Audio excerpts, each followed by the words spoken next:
right, Trump tax cuts 2.0 are coming. Joining us now, Idaho Senator Mr. Mike Crapo, who is the incoming chair of the Senate Finance Committee. Senator Crapo, thank you, sir. I know it's, maybe a little early, but you've talked about this. You and I have talked about this. You've talked about this.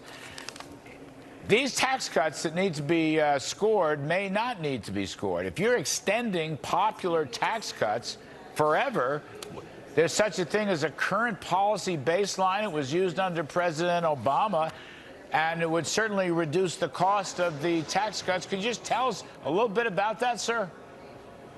Yes, Larry, I think it comes down to this.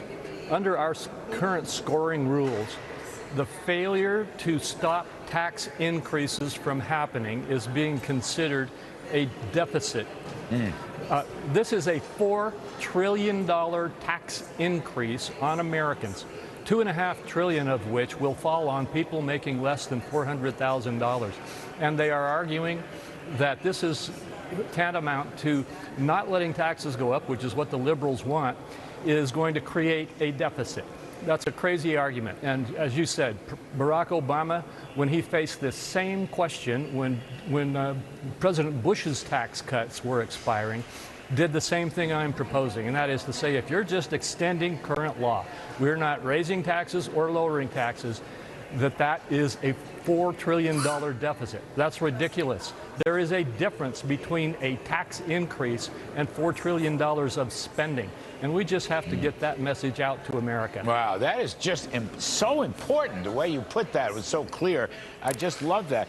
Have you sort of worked this through the Republican caucus or the Democrats? And you're going to be head of the Finance Committee, which is a very influential committee. Yes, we're making this argument very aggressively, and as you might guess, the Democrats don't like it because they want to increase taxes and they want more spending. There is quite a bit of receptivity to this argument among Republicans because they don't want to raise taxes. And let me tell you another interesting thing, Larry. Under the spending protocols that we use and the scoring protocols, extending current spending does not score as a deficit.